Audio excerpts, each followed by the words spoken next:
Gimana kabarnya siang hari ini? Puji Tuhan. Sudah siap belajar firman Tuhan pagi hari ini? Yang siap katakan ulala. Haleluya. Nah saudara, kita sudah memasuki minggu yang ketiga di bulan Mei ini. Dan kita masih membahas dengan tema yang sama. Apa tema kita saudara? Rooted with purpose. Ya, katakan dengan saya, rooted with purpose. Ya, atau berakar dengan tujuan. Dan di bulan Mei ini kita di bagian yang kedua. Di bulan yang lalu kita sudah belajar bahwa ketika kita menerima anugerah keselamatan melalui Yesus Kristus, itu ada tujuannya. Dan saya mau katakan kepada Bapak, Ibu, Saudara semua bahwa tujuannya itu bukan hanya supaya sekedar memindahkan kita dari bumi ini ke sorga. Yes, memang itu sebuah kenyataan yang akan kita terima, kita akan mempunyai hidup yang kekal bersama dengan Tuhan di sorga. Tetapi saudara, keselamatan tidak hanya berbicara mengenai perpindahan tempat saja. Keselamatan yang kita terima itu juga memulihkan kita kembali kepada desain awal ketika manusia diciptakan. Di mana kita diciptakan menurut rupa dan gambar Allah. Itu sebabnya bulan lalu kita belajar dari kitab Roma pasal 8 ayat 29 sampai 30. Kita belajar bahwa sejak awal Allah menyelamatkan kita. Kita dipanggil, kita ditetapkan, kita dibenarkan, kita dimuliakan dengan satu tujuan. Supaya kita menjadi serupa dengan Yesus. Katakan dengan saya, menjadi serupa dengan Yesus. Sedikit informasi saja buat saudara. Kalau mungkin saudara yang baru bergabung dari tahun lalu, mungkin memahami bahwa visi gereja kita adalah membangun generasi yang menghidupi amanat agung. Tapi saudara harus mengerti bahwa itu adalah sebuah vision statement yang kita gaungkan untuk mempertajam core vision gereja kita, saudara. Jadi sebenarnya gereja kita punya visi intinya. Apa visi intinya saudara? Yaitu menjadi jemaat yang serupa dengan Kristus Yesus. Jadi dari sejak tahun 2009 gereja ini berdiri saudara, itu adalah visi dari gereja kita. Visi utamanya. Nah di tahun 2025 kemarin, saat ulang tahun gereja kita mempertajam visi itu, yaitu dengan membangun generasi yang menghidupi amanat agung.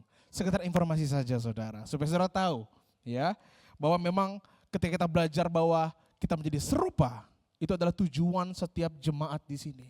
Ketika kita ingin membangun generasi yang menghidupi amanat agung, itu adalah supaya setiap jemaat menjadi serupa dengan Kristus Yesus.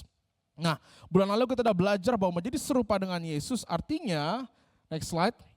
Yang pertama, kita memiliki karakter Kristus. Karakter berbicara mengenai saya menjadi orang yang seperti apa. Orang mengenal saya seperti apa ini karakter saya. Ya, karakter saudara adalah bagian dari diri kita yang paling terlihat dalam kehidupan kita sehari-hari. Bisa kita katakan juga sebagai buah dari kehidupan kita. Karena itulah yang dirasakan, karakterlah yang dinikmati oleh orang di sekitar kita. Dan kita sudah belajar bahwa karakter tidak muncul begitu saja dalam suatu malam, tetapi karakter muncul dari nilai, dibentuk oleh nilai atau apa yang kita percayai, apa yang kita anggap penting atau apa yang kita anggap berharga. Itu sebabnya kalau kita ingin memiliki karakter Kristus, kita juga harus memiliki nilai yang sama seperti Kristus. Dan kita sudah belajar bahwa nilai utama yang dimiliki Yesus adalah apa saudara? Kasih. Katakan dengan saya, kasih. Artinya kalau kita ingin menjadikan kasih sebagai nilai utama dalam hidup kita, artinya itu menjadi standar, menjadi fondasi, menjadi arah penentu dalam kita mengambil keputusan. Apakah ini berdasarkan kasih atau tidak, ya. Dan ketika kita menghidupi nilai kasih itu, maka nanti kita akan bisa mempunyai karakter seperti Kristus. Nah, tapi bulan ini saudara kita akan bahas lebih dalam lagi tentang menjadi serupa dengan Yesus. Bahwa menjadi serupa dengan Yesus bukan hanya bicara mengenai soal karakter, soal nilai, tapi juga soal memiliki hati Yesus. Saudara, bicara mengenai hati, hati itu bicara mengenai apa yang sungguh-sungguh menguasai dan menggerakkan saya. Dalam kitab Amsal pasal 4 ayat 23 boleh ditampilkan. Dikatakan seperti ini, kita baca sama-sama yuk, 1, 2, 3. Jagalah hatimu dengan segala kewaspadaan, karena dari situlah terpancar kehidupan. Jadi ketika bicara mengenai hati, hati bukan hanya bicara mengenai perasaan. Hati bicara mengenai pusat dari terdalam dari diri manusia, saudara. Ya, dari situ dikatakan mengalir. Ya, artinya motivasi kita yang sesungguhnya itu mengalir dari dalam. Alasan kita memilih sesuatu, ya, cara kita berpikir sesuatu, itu mengalir dari hati kita. Itu harus dijaga hati ini, saudara. Ya, itu mengapa ketika kita bicara mengenai memiliki hati Yesus, itu artinya kita harus menyelaraskan hati kita dengan hati Yesus. Seperti kita ingin memiliki karakter Kristus, saudara, itu bukan terjadi suatu malam, tapi butuh proses.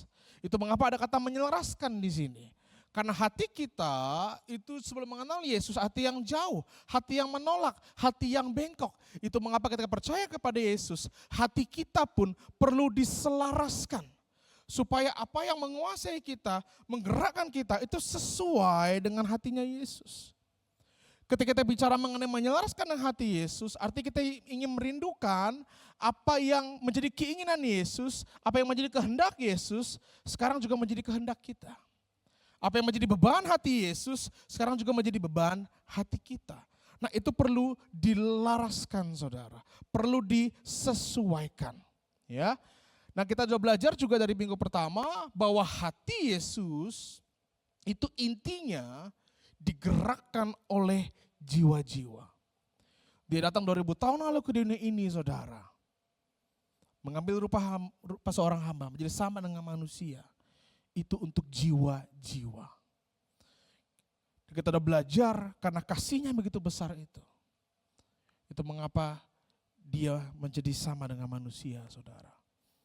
Mengorbankan nyawanya untuk kita karena setiap jiwa itu berharga di mata Yesus. Coba bilang kiri kanannya, kamu berharga di mata Yesus. Dan dari minggu yang lalu kita sudah belajar, saudara, kita melihat dari apa yang Yesus lakukan dari dua kisah, yaitu perempuan Samaria dan orang Gerasa, ya, dijelaskan oleh Ibu Gembala. Saudara, dua orang ini punya latar belakang yang berbeda, punya permasalahan yang berbeda, punya kondisi hidup yang berbeda, saudara. Ya, kalau yang perempuan Samaria, dia punya permasalahan di mana dia punya suami lebih dari satu, bahkan 5. Ya, bahkan yang sekarang pun bukan suaminya.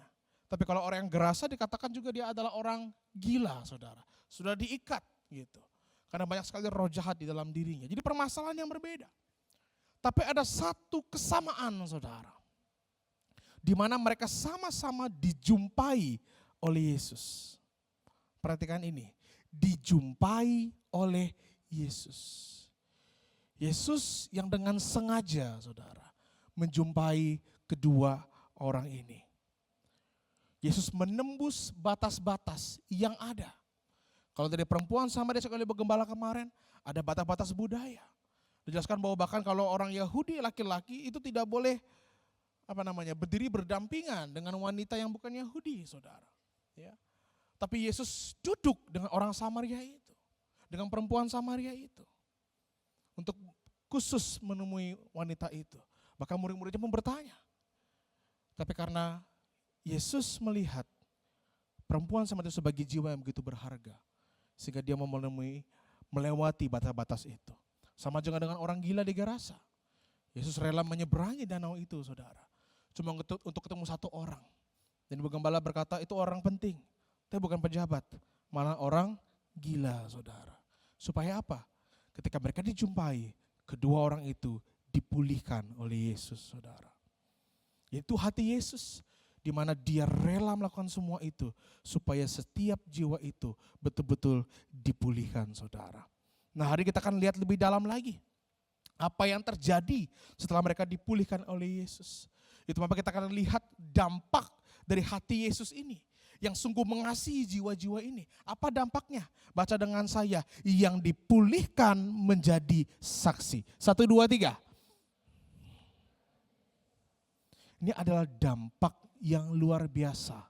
Dari hatinya yang sungguh mengasihi jiwa-jiwa. Nah, sekarang kita akan lihat lebih dalam seperti apa yang terjadi setelah mereka dipulihkan, saudara.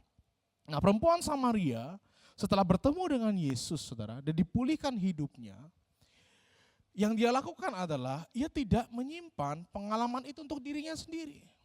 Dia nggak berkata, terima kasih aku sudah dipulihkan, aku sudah menerima air hidup itu, terima kasih, udah selesai. Enggak. Tapi saudara, dia langsung pergi ke kota dan menceritakan tentang Yesus kepada orang-orang Samaria itu. Sehingga saudara, dampaknya banyak orang Samaria yang datang kepada Yesus dan menjadi percaya. Nah, sama juga dengan orang Gerasa, saudara. Setelah dipulihkan, ia rindu untuk mengikuti Yesus. Ya, ingin menjadi pengikut Yesus, gitu. Ingin menjadi murid Yesus mungkin, mengikuti dia kemana-mana. Karena dipulihkan begitu dahsyat. Dan saya kira itu juga respon yang wajar dari setiap kita. Kalau misalnya kita dipulihkan dari suatu kondisi yang begitu mengenaskan, kita pasti ingin terus dekat dengan orang yang memulihkan hidup kita, saudara. Tapi Yesus berkata, tidak. Bukan untuk menolaknya, saudara. Tapi ternyata kita melihat, Yesus punya sebuah purpose. Yesus punya sebuah tujuan. Coba kita buka dalam kitab Markus, pasal 5 ayat 19. Dikatakan seperti ini, saudara. Kitab Markus pasal 5 ayat 19.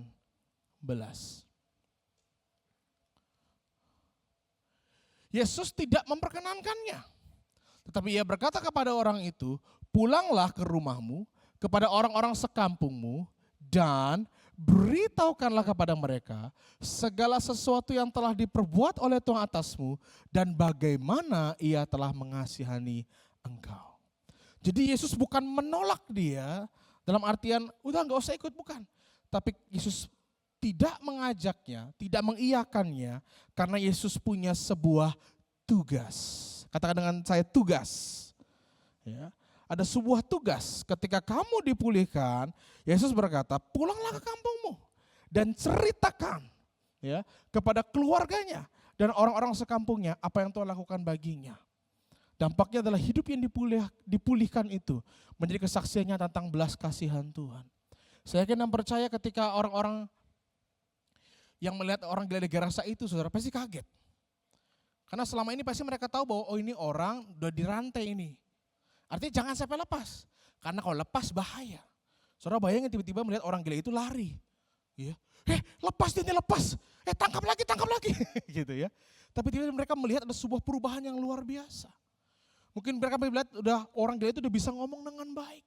Ya, udah bisa menceritakan dengan baik. Ada sebuah perubahan, saudara. Dikatakan di ayat itu mereka menjadi heran. Artinya kagum, saudara. Karena ini bukan sesuatu yang bisa terjadi karena perbuatan manusia. Tapi ini karena mujizat Tuhan, saudara. Jadi kita melihat ada sebuah dampak yang terjadi dari hati Yesus yang sungguh-sungguh mengasihi jiwa itu.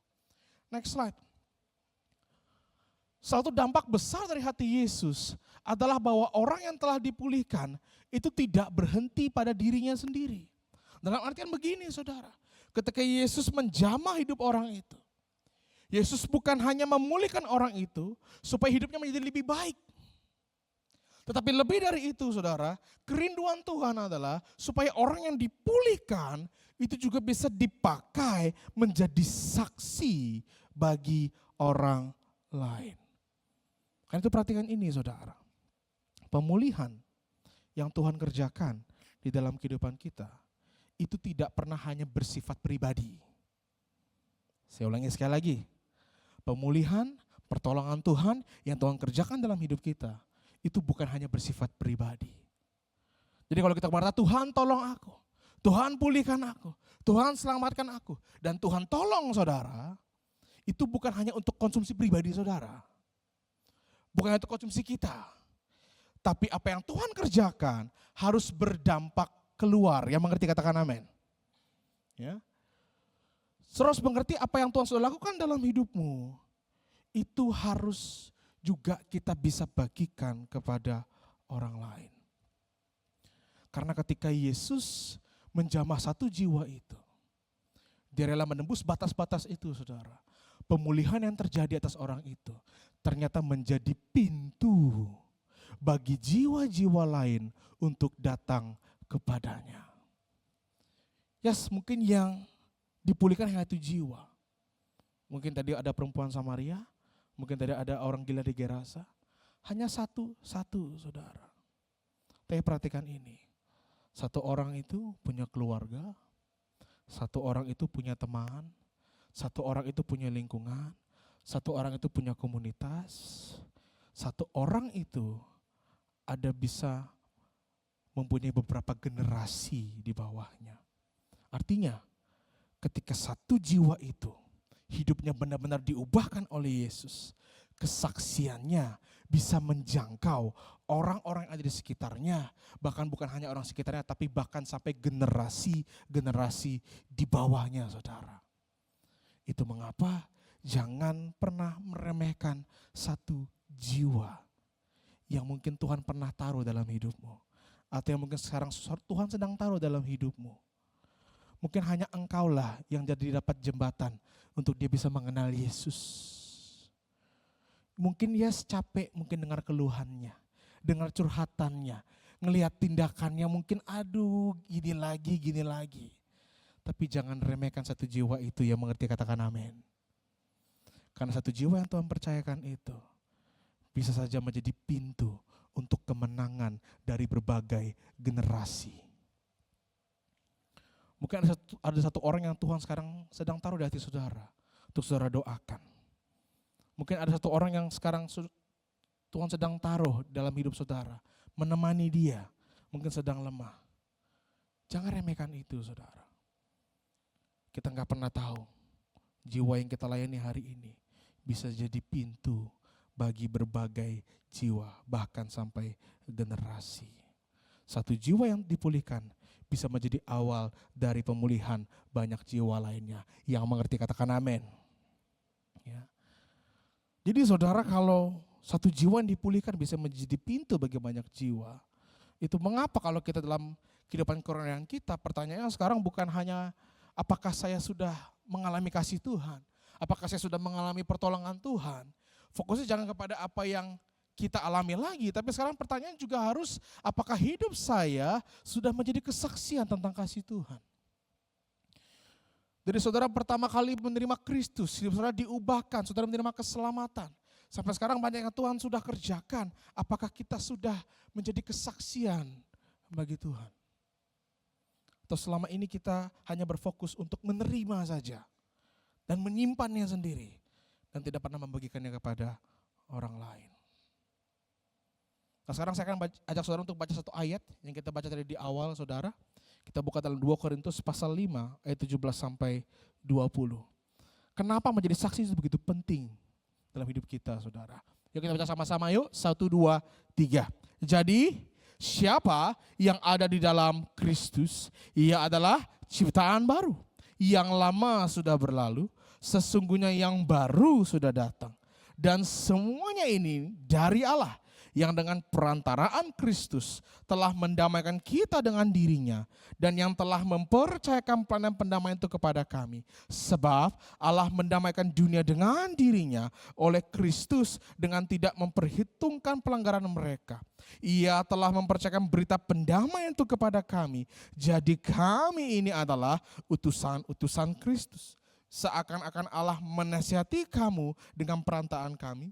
Dalam nama Kristus kami minta kepadamu, berilah dirimu didamaikan dengan Allah. Perhatikan ini, saudara. Dikatakan bahwa siapa yang ada dalam Kristus, ia adalah ciptaan baru. Artinya ketika kita menerima Yesus, Tuhan memulihkan hidup kita secara utuh, saudara. Bukan setengah-setengah, utuh. Kita dijadikan ciptaan baru. Dan kita sudah belajar bahwa ini menjadi identitas kita, saudara, di dalam Tuhan. Tapi Paulus tidak berhenti di sana. Setelah hidup kita dipulihkan, perhatikan lagi ayat 18, dikatakan seperti ini. Dan semuanya ini dari Allah, yang dengan perantaraan Kristus telah mendamaikan kita dengan dirinya, dan yang telah mempercayakan pelayanan pendamaian itu kepada kami. Sebab Allah mendamaikan dunia dengan dirinya oleh Kristus, dengan tidak memperhitungkan pelanggaran mereka.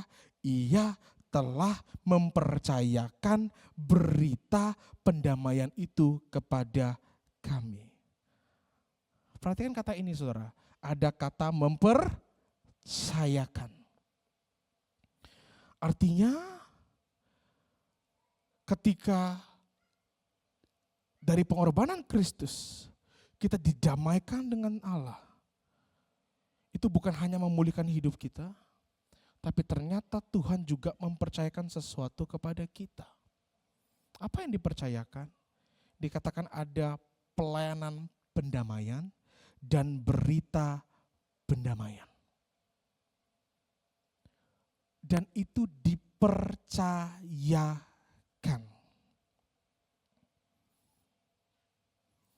Kadang-kadang kalau kita melihat ini saudara, ketika saya membaca ini secara pribadi, ini kan pekerjaan Allah yang sungguh luar biasa, yang dahsyat saudara. Tapi yang menarik, berita itu dipercayakan kepada setiap kita yang percaya kepada Tuhan. Dipercayakan saudara.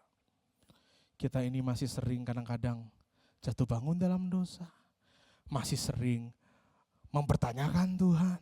Masih sering menggerutu sama Tuhan. Tapi berita itu saudara dipercayakan kepada kita. Sama seperti amanat agung saudara.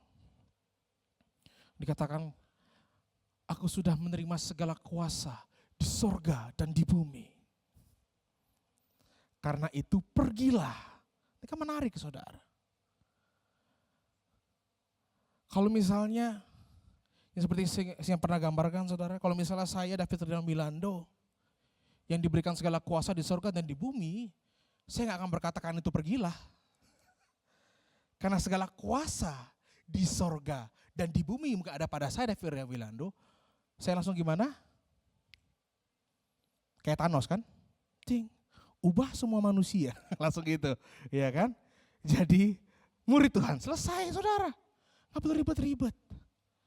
Tapi di sini Tuhan mau bekerja sama dengan kita, saudara. Jadi dalam keselamatan yang kita terima, itu bukan hanya ada hidup kekal, tapi ada sebuah kepercayaan yang diberikan kepada kita. Dan itu dahsyat. Coba bilang kiri kanannya, kamu orang kepercayaan Tuhan loh. Itu mengapa ayat 20 tadi dikatakan, bukan lagi ayatnya. Dikatakan apa saudara? Jadi kami ini adalah apa? Utusan Kristus. Dalam bahasa Inggrisnya adalah the ambassador of Christ. Duta besar Kristus. Kalau duta besar saudara artinya kita yang mewakili Yesus di muka bumi ini. Kalau dalam Filipi pasal 3 ayat 20 dikatakan kita adalah warga negara sorga. Warga kerajaan sorga. Artinya kita mewakili kerajaan sorga di muka bumi ini. Kita bukan bawa nama kita lagi, bukan bawa pesan pribadi kita lagi, tapi kita bawa nama Yesus dan kita bawa pesannya Yesus. Kita mewakili kerajaannya di muka bumi ini, saudara. Dan itu dahsyat. Sebuah kepercayaan diberikan kepada kita, saudara. Itu mengapa kita harus, kalau kita mengerti hal ini saudara, melalui hidup kita, melalui perkataan kita, melalui cara kita berperilaku, cara kita memperlakukan orang lain.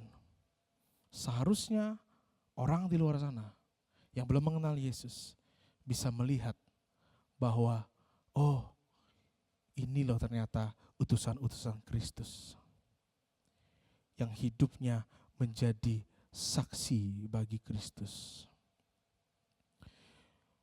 Jadi saudara, next slide. Hati Yesus itu bukan hanya hati yang memulihkan jiwa-jiwa. Tapi hati Yesus itu juga adalah hati yang mengutus. Ketika kita dipulihkan, kita diselamatkan, sekarang kita juga diutus, saudara. Dan panggilan ini bukan hanya untuk pendeta saja. Saya ulangi sekali lagi. Panggilan ini bukan hanya untuk pendeta saja. Bukan hanya untuk pelayan Tuhan saja. bukan hanya untuk orang yang sudah lama Kristen saja. Enggak. Tapi sejak saudara terima Yesus, saudara adalah saksi Kristus. Yang mengerti katakan amin. Dalam Kisah Para Rasul pasal 1 ayat 8, boleh ditampilkan, kita baca sama-sama yuk. Kisah Para Rasul pasal 1 ayat 8. 1, 2, 3. Tetapi kamu akan menerima kuasa kalau Roh Kudus turun ke atas kamu. Dan kamu akan menjadi saksiku di Yerusalem dan di seluruh Yudea dan Samaria dan sampai ke ujung bumi. Saudara perhatikan kata ini, kamu akan menjadi. Ini bukan sebuah perintah, saudara. Kamu akan menjadi bukan. Tapi ini sebuah pernyataan. Artinya ketika saudara percaya kepada Yesus, secara otomatis saudara terima Roh Kudus, secara otomatis saudara adalah saksi Kristus. Yang mengerti katakan amin. Jadi bukan setelah kamu terima Kristus, nanti boleh setahun berikutnya deh baru kamu jadi saksi Kristus. Atau saudara bisa berkata, oh sorry pastor, untuk musim ini saya pelayanannya jadi pemusik dulu aja. Terus saya pelayanannya jadi greeters aja dulu. Saya pelayanannya atau saya jadi ibadah dulu aja lah. Saya belum jadi saksi Kristus. Itu nanti deh pelayanannya akan saya ambil. Enggak begitu saudara. Menjadi saksi Kristus itu adalah sebuah identitas dan panggilan setiap orang percaya yang langsung ada ketika kita terima Yesus. Siapa yang di sini seorang pengusaha atau punya usaha? Boleh angkat tangannya? Ada? Oke. Kalau saudara adalah seorang pengusaha, berarti saudara adalah saksi Kristus di usaha saudara. Ada yang ibu rumah tangga di sini, boleh angkat tangannya? Ada? Ada. Berarti saudara adalah saksi Kristus di rumah saudara. Ada yang mungkin bekerja sebagai karyawan di sini, boleh angkat tangannya? Ada? Ada. Berarti saudara adalah saksi Kristus di tempat saudara bekerja. Ada yang mahasiswa di sini, boleh angkat tangannya? Yang masih sekolah? Ada.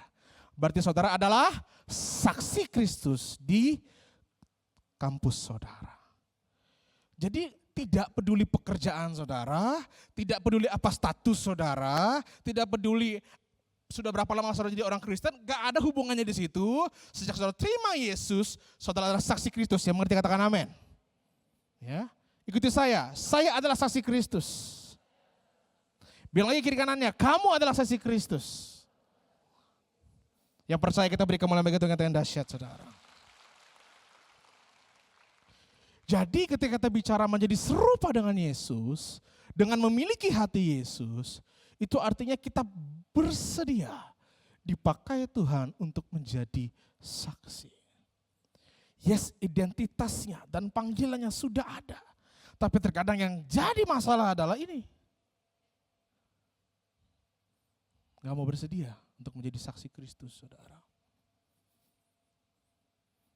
Banyak yang sudah mengalami kebaikan Tuhan dalam hidupnya. Tapi sedikit yang mau bersaksi, saudara. Jadi permasalahannya itu bukan lagi apakah saya seorang saksi Kristus atau bukan. Tapi yang menjadi pertanyaan adalah apakah saya sekarang sedang hidup sebagai saksi Kristus yang setia atau tidak. Dan saya ngerti, saudara. Kadang banyak orang yang gak bersedia, kenapa? Karena takut.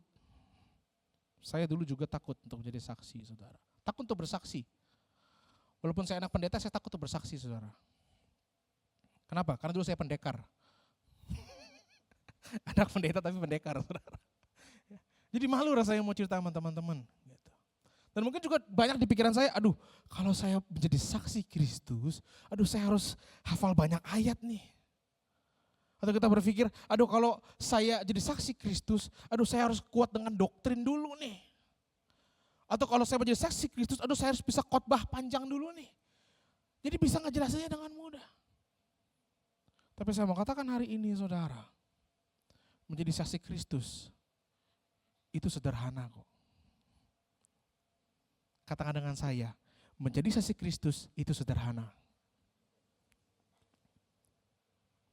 Bersaksi itu berarti menceritakan apa yang Tuhan sudah lakukan dalam hidup kita.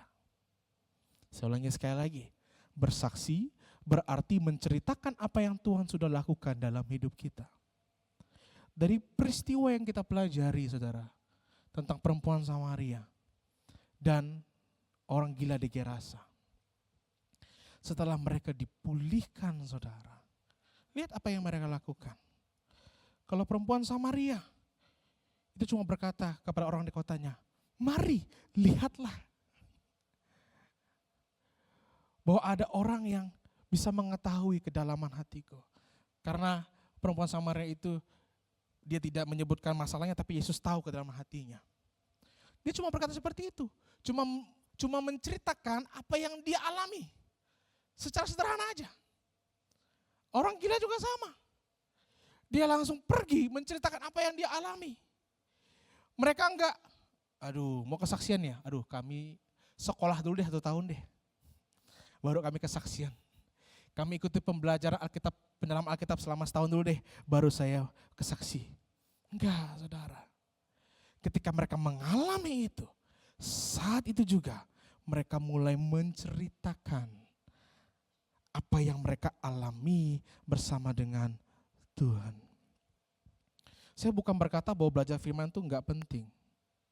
Itu penting. Kita harus bertumbuh, kita harus mengenal firman. Tapi yang saya katakan adalah jangan jadikan alasan saya belum tahu banyak untuk membuat kita tidak menjadi saksi. Yang saudara mulai lakukan adalah mulailah bercerita.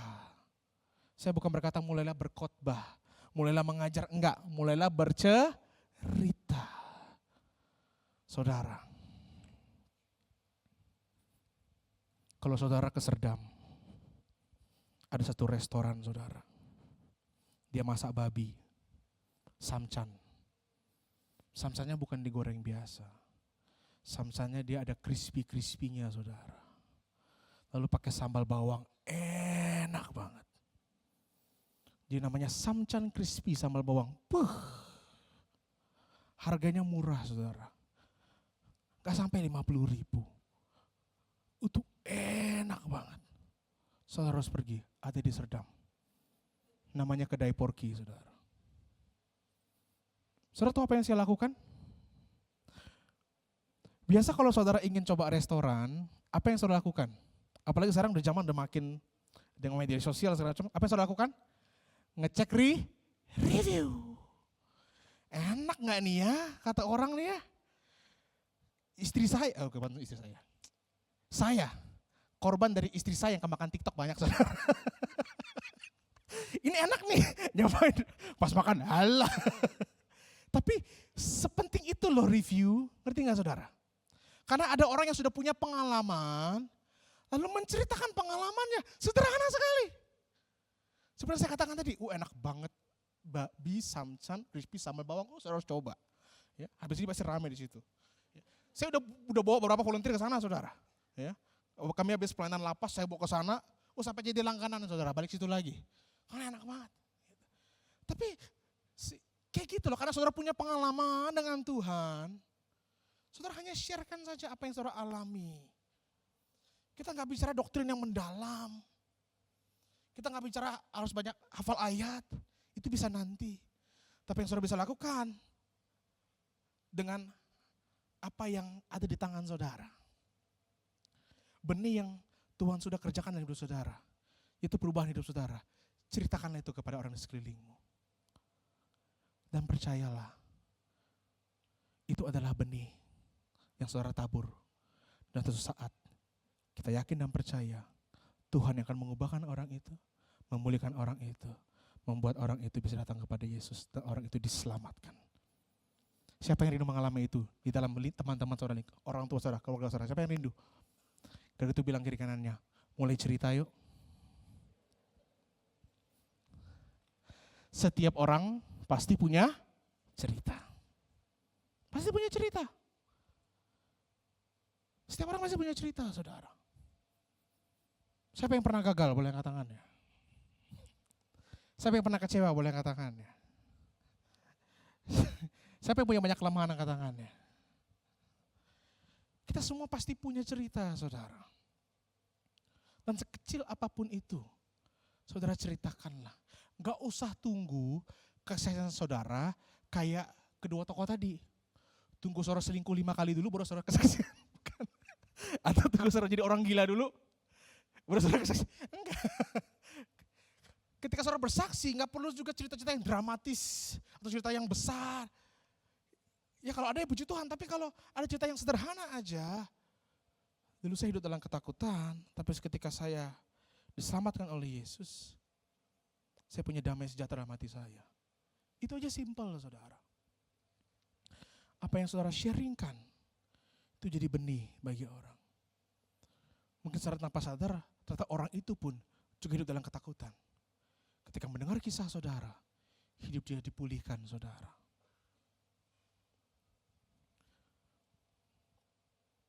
Lalu yang saya katakan tadi, siapa yang punya banyak kelemahan, siapa yang punya banyak kegagalan, kita semua punya. Kita semua punya masa lalu. Yang mungkin ketika sebelum kenal Yesus, hidup kita begitu hancur. Dan seringkali saudara, bagian hidup yang paling kita sembunyikan adalah kelemahan kita, kegagalan kita, kehancuran kita. Kayaknya kita gak mau itu untuk keluar. Kenapa? Karena kita ingin terlihat baik. Dan kayaknya kita agak takut untuk ceritakan kegagalan kita karena mungkin iblis sering pakai itu untuk menuduh kita. Kamu ini gagal, kamu ini gak layak, kamu ini terlalu rusak, masa lalumu terlalu buruk. Orang lain tuh kan gak tahu kamu siapa sebenarnya, tapi aku tahu. Mereka gak akan terima kamu. Dia berkata kamu penjinah, kamu cabul. Mungkin itu yang iblis selalu lontarkan dalam pikiran kita, saudara. Tapi saya mau katakan hari ini, Tuhan melihat kita dengan cara yang berbeda. Mungkin iblis pakai masalah kita untuk mempermalukan kita. Mungkin iblis pakai masalah kita untuk membungkam kita. Tapi mungkin iblis juga pakai masa lalu kita untuk berkata ini nih, kamu nih kayak gini, gak akan bisa berubah. Ini akhir dari hidupmu. Tapi saya mengatakan Tuhan melihat kita dengan cara yang berbeda. Tuhan bisa pakai masa lalu kita untuk menyatakan kemuliaannya. Tuhan bisa pakai masa lalu kita untuk jadi sebuah awal dari pemulihan hidup kita, bahkan pemulihan hidup orang lain. Saya katakan tadi, kenapa dipercaya kepada kita berita yang besar ini? Kita masih punya banyak kelemahan. Itu mengapa 2 Korintus pasal 12 ayat 9 berkata seperti ini. Boleh ditampilkan. Kita baca sama-sama yuk. 2 Korintus pasal 12 ayat 9. 1, 2, 3. Cukuplah kasih karuniaku bagi kamu. Sebab justru dalam kelemahanlah kuasaku menjadi sempurna. Yes, kita punya banyak kelemahan, saudara. Punya banyak kegagalan. Tapi dalam kelemahan kita lah kuasa Allah dinyatakan dengan sempurna, saudara. Dan kita punya masa lalu yang buruk, masa lalu yang hancur. Itu apa kita bisa berkata, yes, bukan karena aku, tapi karena Yesus yang memulihkan hidupku. Kelemahan kita, kegagalan kita, itu adalah tempat di mana kuasa Tuhan dinyatakan. Itu mengapa jangan biarkan lagi iblis terus memakai masa lalu kita untuk membuat kita menjadi saksi bisu, untuk menjadi diam dan tidak mau bersaksi bagi orang lain. Saya mau katakan hari ini, kalau Tuhan sudah mengampuni kamu, Dia mengampuni kita secara total. Dia ampuni kita secara total. Dia enggak ingat lagi masa lalu kita. Itu Bapak jangan terus hidup dalam tuduhan, saudara. Kalau Tuhan sudah memulihkan kita, bangkit. Jangan hidup lagi dalam rasa malu, saudara. Hidup kita di dalam kelemahan kita, seburuk apapun itu, bisa menjadi kesaksian yang dahsyat bagi orang di sekitar kita. Saya nggak tahu apa yang saudara alami, trauma saudara, kelemahan saudara. Kelemahan saya adalah saya jatuh dalam pornografi bertahun-tahun, saudara. Saya onani bertahun-tahun. Tapi dari kelemahan saya ini, saya bisa menolong orang yang punya permasalahan yang sama. Bagaimana cara untuk menang di dalam Kristus. Saya nggak tahu masalah saudara apa, saya nggak tahu trauma saudara apa. Tapi ketika saudara bersaksi dalam Wahyu saudara pasal 12 ayat 11 dikatakan seperti ini. Boleh ditampilkan? Wahyu pasal 12 ayat 11. Dan mereka mengalahkan dia, mengalahkan si iblis itu oleh darah anak domba. Dan perhatikan ini. Dan oleh apa saudara? Perkataan, kesaksian mereka. Jadi ketika saudara bersaksi, saudara sedang mengalahkan si iblis. Saudara sedang menginjak-injak si iblis. Itu mengapa jangan takut bersaksi, amin. Sering-seringlah bersaksi. Ceritakan apa yang Tuhan kerjakan dalam hidupmu. Ketika saudara bersaksi, di situ malah kemenangan Tuhan nyatakan dalam hidup kita. Dan ketika saya katakan bersaksi, itu juga bukan bicara mengenai, oh tunggu hidup saya sudah pulih total dulu baru saya bersaksi. Enggak juga saudara. Mungkin ada dari saudara yang sakit dan enggak kunjung sembuh. Tapi apa yang menjadi kesaksian saudara? Kesaksian saudara adalah walaupun di dalam sakit saudara, iman saudara kokoh di dalam Tuhan. Itu menjadi kekuatan yang nyata bagi orang-orang yang mengalami hal yang sama saudara. Saya pernah melihat kesaksian seorang anak kecil yang kena kanker saudara. Dan dikatakan, kau marah gak sama Tuhan? Enggak. Aku gak marah sama Tuhan. Tapi Tuhan lo yang izinin sakit ini ada pada kamu. Dia kena kanker saudara. Dia bilang enggak. Dia bilang saya rasa itu harus saya yang kena. Kenapa? Supaya adik saya enggak kena. Dalam pemikiran dia yang sederhana saudara. Mungkin bagi kita kayak ketika saya melihat itu saya melihat sebuah kekokohan mental yang sungguh luar biasa. Tapi dia tahu karena ada Tuhan bersama dengan dia. Itu begitu luar biasa kesaksian itu. Menjadi kekuatan bagi orang lain saudara. Itu mengapa? Bersaksilah.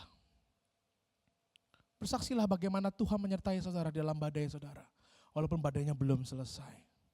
Bersaksilah bagaimana ada damai sejahtera yang sungguh luar biasa dalam hidup saudara.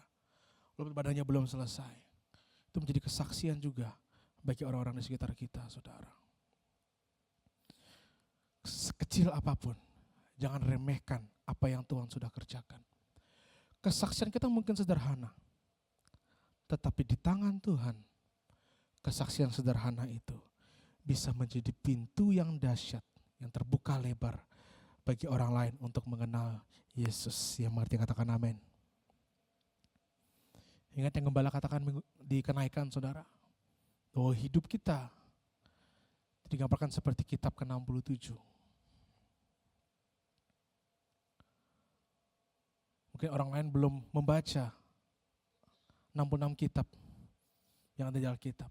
Mungkin mereka punya kesempatan itu. Mungkin mereka belum bisa bertemu mengenal Yesus secara pribadi. Tapi yang mereka lihat adalah kehidupan kita. Makanya ketika dia menjadi serupa dengan Yesus, milikilah hati yang bersedia untuk bercerita, menjadi saksi tentang apa yang Tuhan kerjakan di dalam hidup saudara. Yang mengerti katakan amin. Nah sekarang, next slide, yang menjadi pertanyaan renungan kita hari ini saudara. Kalau kita sudah mengerti bahwa ada panggilan Tuhan dalam hidup kita. Bahwa apapun status kita, apapun pekerjaan kita, kitalah saksi Kristus. Nah, sekarang kita sudah tahu hati Tuhan itu adalah hati buat jiwa-jiwa. Nah sekarang pertanyaannya saudara, apakah hati kita ini mau enggak diselaraskan dengan hati Yesus? Ini yang penting saudara. Maukah hati kita ini diselaraskan dengan Yesus? Pertanyaannya bukan lagi apakah Tuhan mau pakai kita. Tuhan pasti pakai kita. Pertanyaannya kita mau enggak dibentuk hatinya? Mau enggak diselaraskan dengan hati Yesus? Itu mengapa saudara? Minta sama Tuhan supaya bentuk hati kita menjadi hati yang lembut. Jangan hati yang keras, saudara.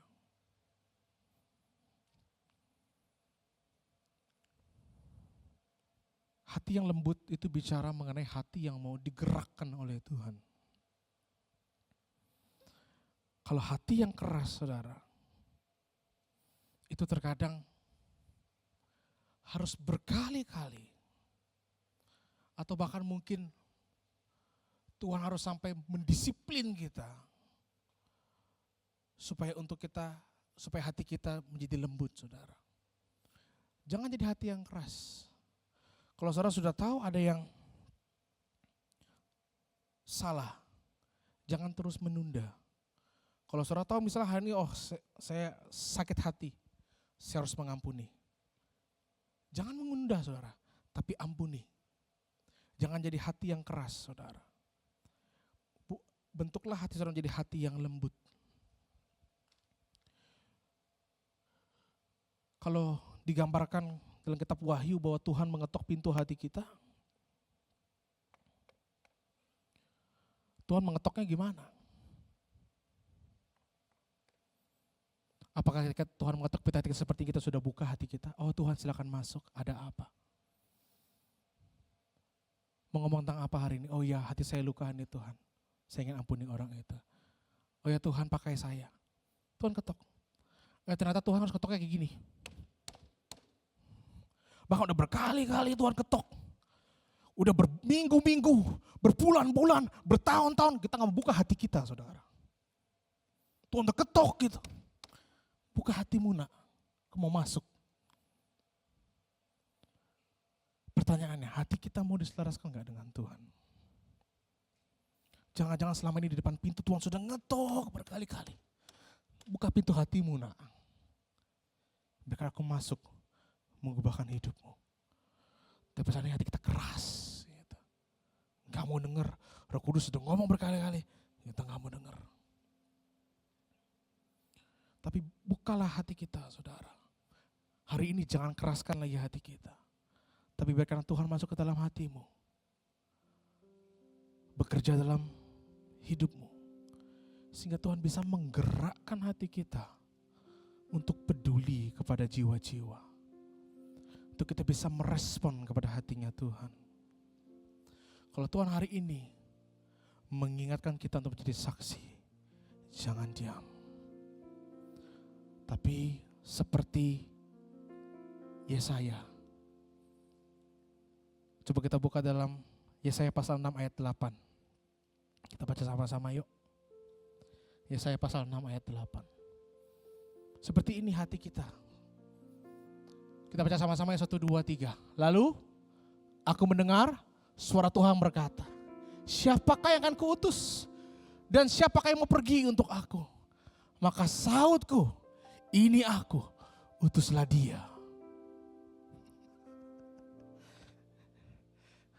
Kebanyakan kita sering gitu saudara.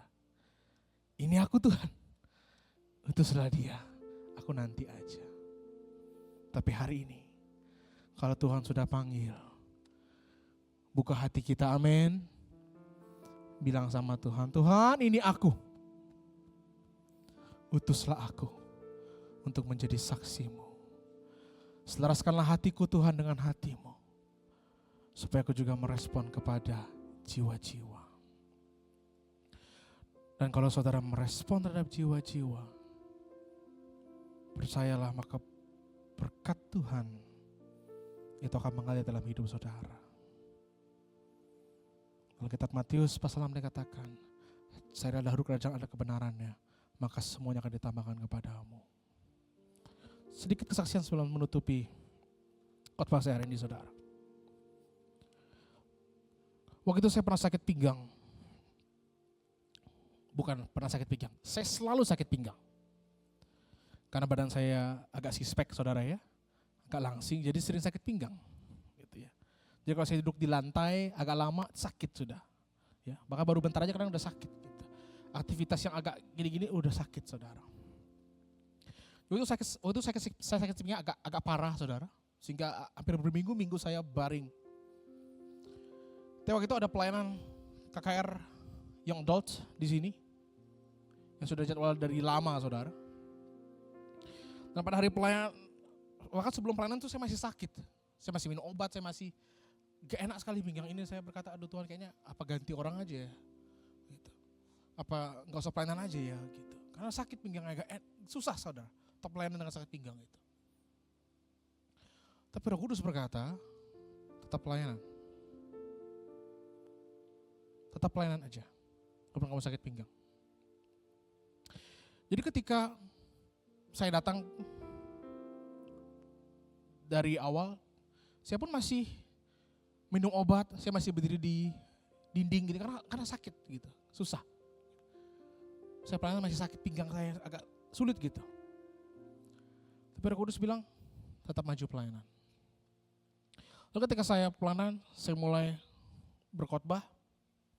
Lalu ada altar call di situ, saudara.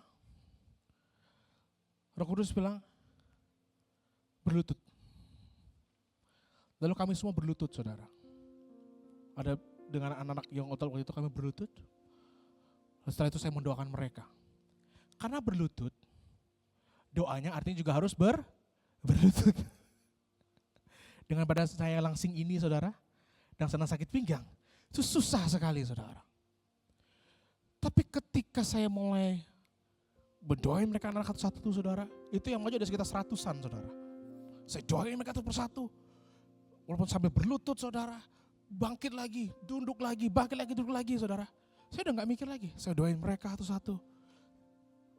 Jiwa-jiwa yang sedang luka ini, saya doain satu-satu, saudara. Setelah pelayanan, tiba-tiba ada satu rasa yang berubah di pinggang saya. Sakitnya hilang. Beri kemuliaan bagi Tuhan. Sakitnya hilang, saudara.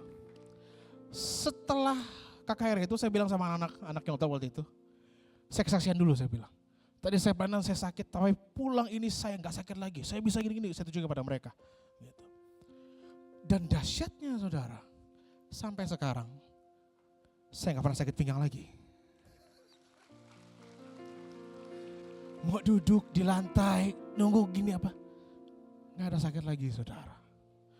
Dan saya tahu, kalau hati kita lembut, mau mengikuti gerakannya Roh Kudus, mau kita tuntunnya Roh Kudus, maka ada berkat Tuhan yang bisa mengalir dalam hidup saudara. Yang percaya katakan amin.